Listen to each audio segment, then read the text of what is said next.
बकरियों को चराता हुआ जंगल की तरफ जा रहा था। उसे कहीं से एक बच्चे के रोने की आवाज आई। पहले तो वह अनसुना करता रहा, लेकिन वह आवाज इतनी बढ़ने लगी कि वह उस आवाज तक पहुंचने के लिए खुद को रोक नहीं पाया। उसने सुना कि ये आवाज एक बहुत बड़े लकड़ियों के ढेर के नीचे से आ रही है। वह बोला, हे भगवान, इन लकड़ियों के अंदर कोई बच्चा फंसा है। ओहो, बहुत तेज गर्मी है, वो कैसे सांस ले रहा होगा। हे भगवान, उसकी रक्षा करना। मैं उसे निकालने की कोशिश करता हूँ। संदीप ने सारी लकड़ियां हटा दी। उसने देखा कि उन लकड़ियों के नीचे एक सूखा हुआ कुआं है जिसमें एक बच्चा पड़ा है। उसने उस बच्चे को बाहर निकाला और देखा कि वह एक लड़की है। कोई जानबूझकर उसे कुएं में फेंककर लकड़ियों से ढक गया था। वह जल्दी से उसे घर लेकर आया और अपनी पत्नी माधुरी से बोला, अरे माधुरी, ओ माधुरी, अरे जल्दी बाहर आओ। माधुरी बोली, अरे ये बच्ची कौन है? अरे वो बाद में बताता हूँ, पहले तुम इसके मुंह में पानी तो डालो। माधुरी ने उसे पानी पिलाया। बच्ची चुप हो गई। माधुरी, ये बच्ची मुझे जंगल में पुराने कुएं से मिली है। पता नहीं कौन छोड़कर गया है। बेचारी थोड़ी देर और नहीं जाता तो मर जाती। तो आप इसे यहाँ क्यों उठा लाए? अरे तो और क्या करता भाग्यवान, वहाँ के ऐसे मरने के लिए छोड़ देता। तो हमने क्या अनाथ आश्रम खोला हुआ है? अरे कभी तो अच्छे बोल बुरा कर, लड़की जात है, किसे सौंप दूं? घर में चार खाते हैं, एक और सही, बहुत ही प्यारी बच्ची है ये।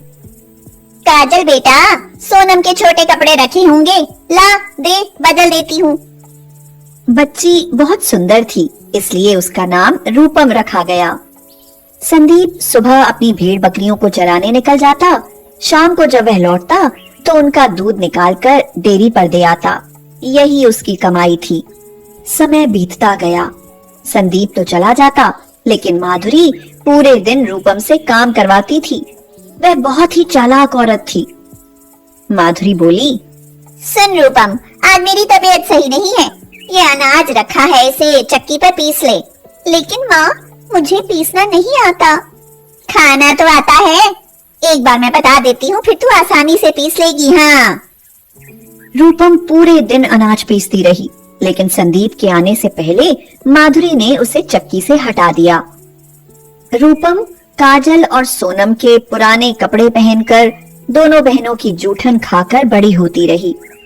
वह उनके साथ स्कूल भी जाती थी, मगर माधुरी उसे पढ़ने का समय ही नहीं देती थी कि कहीं वह उसकी बेटियों से ज्यादा न पढ़ जाए। एक दिन संदीप को बुखार चढ़ा आया। उसने माधुरी से कहा, माधुरी, आज तुम भेड़ बकरियों को चरा लाओ, मुझ में उठने की हिम्मत नहीं हो रही है। तो माधुरी बोली, मेरे वश की बात नहीं है पूरे दिन जंगल में भटकना। ना, मुझसे नहीं हो पाएगा। हाँ। इस पर रूपम बोली, पिताजी, मैं चली जाऊंगी इन्हें चराने। ये बेचारी पूरे दिन भूखी रहेंगी, और भूखी रही तो दूध कैसे देंगी? तू जाएगी? नहीं रूपम, तू स्कूल जा। अरे वैसे भी तेरी 12वीं की पढ़ाई है। काजल चली जाएगी, वैसे भी वो पढ़ाई छोड़कर घर में ही तो बैठी है। काजल ने कहा, आपने ऐसा सोच कैसे लिया पिताजी? पढ़ाई छोड़ देने का मतलब ये नहीं है कि मैं भेड़ बकरियां चराने जाऊंगी। रूपम को ही भेज दो। हाँ, आप चिंता न करें पिताजी, मैं जाती हूँ। रूपम जानवरों को लेकर जंगल की तरफ चली गई। वह पेड़ की छांव में एक बड़े से पत्थर पर बैठकर मन ही मन कहने लगी, हे प्रभु, माना कि मैं अनाथ हूँ, लेकिन मेरे नसीब में क्या तुमने जरा भी सुख नहीं लिखा? जब भी माँ को काजल और सोनम दीदी को प्यार करते देखती हूँ तो मेरी भी इच्छा होती है कि मेरी भी माँ होती। मैं हमेशा उन दोनों की उतरन पहनती हूँ, उनकी जूठन खाती हूँ। क्या मेरा नसीब कभी नहीं बदलेगा? तभी उसे एक स्त्री दिखाई दी जो देवी के समान दिख रही थी। उसके चारों तरफ रोशनी थी। वह बोली, बेटी, तुम्हारा नसीब जरूर बदलेगा।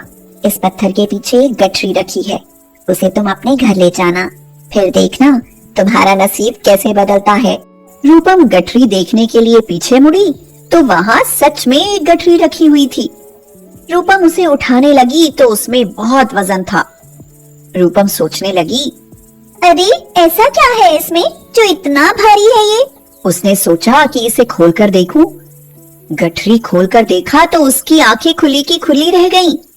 उसमें बहुत सारे गहने, पैसे, हीरे जवाहरात भरे हुए थे। उसने चारों तरफ देखा मगर दूर तक उसे कोई नहीं दिखाई दिया। वह स्त्री भी अब यहाँ नहीं थी। उसे पास में सिर्फ उसकी भेड़ बकरियां दिखाई दी। वह गठरी और अपने जानवरों को लेकर जल्दी ही घर वापस आ गई। रूपम अपनी माँ और पिताजी को आवाज लगाते हुए बोली, पिताजी, माँ, जल्दी बाहर आओ, देखो जरा मुझे क्या मिला है। आवाज सुनकर सब बाहर आ गए। गठरी का सामान देखते ही वो लोग चौंक गए। बेटी, ये किसकी है और तुझे कहाँ मिली? पिताजी, मैं अकेली बैठी हुई अपने नसीब को दोष दे रही थी, तभी मुझे एक स्त्री दिखाई दी। वह मुझे ये देखकर अंतर्ध्यान हो गई। उन्होंने कहा कि इसे घर ले जाओ, फिर देखना तुम्हारा नसीब कैसे बदलता है। अरे बेटी, तू तो बहुत भाग्यशाली है जो तुझे किसी देवी ने इतनी बड़ी धरोहर दी। ये लाखों की नहीं, करोड़ों की संपत्ति है। पिताजी, अब हमें इसका क्या करना चाहिए? बेटी, ये तो तेरी अमानत है, जैसे तू चाहे वैसा कर। माधुरी अंदर से जल भुन रही थी। वह बोली, करना क्या है? तुम तीनों बहनों की शादी में काम आ जाएगा और गहने तुम तीनों के काम आ जाएंगे। नहीं माँ, ये खजाना मैं शादियों में नहीं बल्कि किसी नेक काम में लगाऊंगी। माधुरी सोचने लगी, कहीं ऐसा ना हो ये बाप बेटी सब कुछ दान कर दें। क्यों ना रात में ये खजाना मैं कहीं ऐसी जगह छुपा दूं जो किसी को मिले ही ना। बाद में मेरी बेटियों के काम आ जाएगा, फिर बोल दूंगी कि चोरी हो गया है। रात में जब सब सो गए, माधुरी उठी और जमीन में गड्ढा खोदकर खजाने की गठरी वहां दबा दी। ऊपर से वहां संदूक रख दिया। लेकिन जब वह वहां से चली तो माधुरी गिर पड़ी। उसे कुछ नहीं दिखाई दे रहा था। वह जोर से चिल्लाई, काजल के पापा। माधुरी की आवाज सुनकर सभी दौड़े दौड़े आए। संदीप ने बोला, क्या हुआ? माधुरी गिर कैसे गई? इस पर माधुरी घबराकर बोली, मुझे कुछ दिखाई नहीं दे रहा है, लगता है मेरी आंखों की रोशनी चली गई। लेकिन अचानक ऐसे कैसे हो सकता है? और तुम इस कमरे में क्या कर रही थी? माधुरी सोचने लगी, मैंने रूपम के गहने और जवाहरात की गठरी चुराई है, ये उसी का नतीजा है।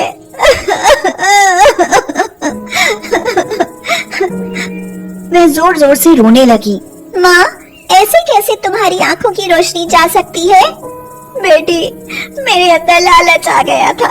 मैं लालच में अंधी हो गई थी और भगवान ने मुझे सचमुच अंधा कर दिया। कैसे लालच?